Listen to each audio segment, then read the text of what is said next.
एक बार फिर से हाजिर हैं हम आप लोगों के लिए लेकर मरुधर मारवाड़ की मां चामुंडा और गांव चामुंडा जिला जोधपुर का इतिहास भाग दूसरा, जिसको लिखा है मदन सिंह के राजपुरोहित और मैं आपका दोस्त भरत सिंह राजपुरोहित। जैसा कि हमने इसी कड़ी के पिछले भाग में जाना था गांव चामुंडा के बारे में, मां चामुंडा के बारे में, और किस तरह मां चामुंडा ने पाटन नगरी को श्रापित किया था, मंदिर के परिक्रमा की फिरनी का अद्भुत रहस्य और साथ ही में राव चुंडा का भाग्य खुलना।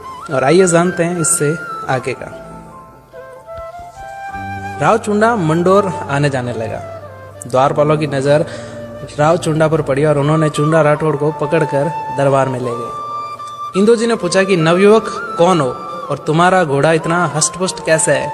तब राव चुंडा ने कहा कि महाराज, थोड़ी दूर बाड़ी के भागरों में एक बहुत ही अच्छी घास है, माखनिया घास, इसकी वजह से मेरा घोड़ा ऐसा है। तब राव इंदो जी ने कहा कि ऐसा घास हमारे घोड़ों के लिए भी लाओ।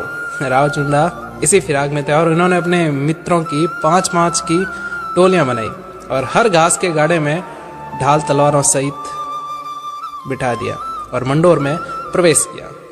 द्वारपालकों ने रोका तो चुंडा ने कहा कि घास के गाड़े महाराज ने मंगाए, आप चाहो तो देख सकते हो। द्वारपालकों ने जाने दिया। राजमहल के पास जाते ही चुंडा ने जैसे ही ताली बजाई, वैसे ही सभी उनके साथी महल के चारों ओर बिखर गए और इधर उधर मारकाट मचानी शुरू कर दी। अचानक हुए हमले से महल में अफरा तफरी मच गई और जो जहां पर था वहीं रह गया। ये देख इंदो जी ने कहा, अरे नवयुवक कौन हो और ऐसा क्यों कर रहे हो? तब राव चुंडा ने कहा कि मैं चुंडा राठौड़ हूं और मंडोर पर कब्जा कर रहा हूं, जो कि विक्रम संवत 1394 में किया, जो विक्रम संवत 1423 तक रहा था। ये सब देखकर इंदो जी ने कहा कि अरे रुको भले आदमी, आज से मंडोर आपका। लेकिन ऐसे तो लोग क्या कहेंगे कि मैं हार गया। तब राव चुंडा जी ने साथियों को रुकने का इशारा किया। इंदो जी ने कहा कि मेरे भाई रूप सिंह, राय धवल की पुत्री और उगम सिंह की पोत्री ज्ञानवती का विवाह आपके साथ करता हूँ, मान सम्मान दोनों रह जाएंगे। और इंदो जी ने मंडोर को दायजा यानी दहेज में दे दिया। चंद में भी है कि इंदो तणो उपकार मंडोर दियो दायजे। और इंदो जी, जिनका नाम इंद्रपाल रहा, को 16 गांव जो आज की इंदावटी कहते हैं, बालेसर और आसपास के रहने के लिए दिए हुए कुछ इंदा वंशज बारू छायण जैसलमेर गांव 1452 में पहुंचे और इस तरह मंडोर का किला राव चुंडा को प्राप्त हो गया। इसके पश्चात राव चुंडा जी को ख्याल आया कि लाछा पिरोहित रे थ्रू मारी मेहरबानी हुई, ये राजपाट मिला। अब राव चुंडा जी दर्शन के लिए चामुंडा आए। इससे थोड़े समय पहले आलोजी चारण गायों को लेकर सियादा कुएं पर पानी पिलाने आए। वहां कुएं पर खड़ी लाछा बाई ने उनको मना कर दिया कि हमारी गायें भी प्यासी मर रही है। तब आलोजी चारण गायों को वहीं छोड़कर मंडोर आए और सियादा गांव ताम्रपत्र पर लिखा कर लेकर आए और कहा, अब जाओ यहाँ से, आज से सियादा मेरा। चुंडा ने बाल्यावस्था मेरे यहाँ पर पूरी की।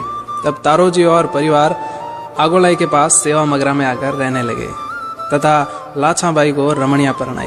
तारोजी सिया ने लाछाबाई का विवाह रमणिया के 5 लोड पुरोहित तेजो जी के साथ कर दिया।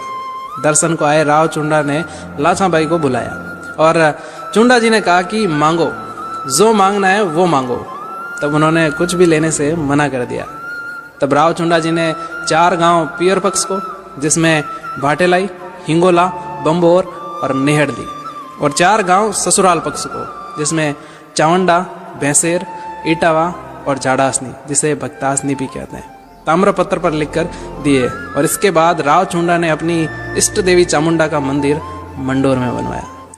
यहाँ ये उल्लेखनीय है कि देवी की प्रतिष्ठा तो पड़ियारों के समय ही हो चुकी थी। अनंतर चुंडा ने तो उस स्थान पर मंदिर का निर्माण करवाया था। मंदिर के पास विक्रम संवत 1451 का लेख भी मिलता है। इंदावाटी में बालेसर स्थित चामुंडा माता का मंदिर, बस्तवा में गोताबर राय चामुंडा माता मंदिर, बेलवा में गाजन माता मंदिर, भालो स्थित खांडा देवल काफी प्रसिद्ध रहे।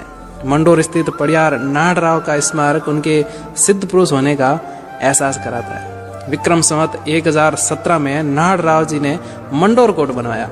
नाहड़ राव जी पृथ्वीराज चौहान के समकालीन विक्रम संवत 1100 में मंडोर किले को बनवाया था। चावंडा गांव के राजपुरोहित मां चामुंडा के कारण चावंडिया कहलाने लगे। प्रेमल जी पांच लोड के दुआ में भी वर्णन है कि मेहमद गोरी ने मारियो साजन भायदरे संग, लाख पसावरो दोन दियो प्रेमल पांच लोड ने रंग, गज मोणक घोड़ा अपे सोना तणो सिरपाल एकण हाथ, समापियो प्रेमल लाख पसा, अंबाड़ी समेत हस्ती अपे मोरो 360, प्रेमल दीनी पांच लोड जने हीरो मंडोणी हाट, पांच लोड परासर ऋषि विरम वंश विचार, प्रेमल तणे पिरवार ने देवो रंग दातार। कुछ समय बाद दो चोर कौन्या मोन्या नाम के देवी की मूर्ति को उखाड़कर ले जाने के लिए पहाड़ी पर गए। जैसे ही उन्होंने मूर्ति छूने की कोशिश की, दोनों पागल हो गए और केरू गांव की ओर भागने लगे। मंदिर से थोड़ी दूर जाते ही वो अंधे हो गए और उनके ऊपर पहाड़ का एक टुकड़ा आकर गिर गया और वो दब गए, जो आज केसरियों की ढाणी के पास कन भाकरी के नाम से जानी जाती है। इस भाग में इतना ही और इससे आगे का जारी रखते हैं अगले भाग में। धन्यवाद।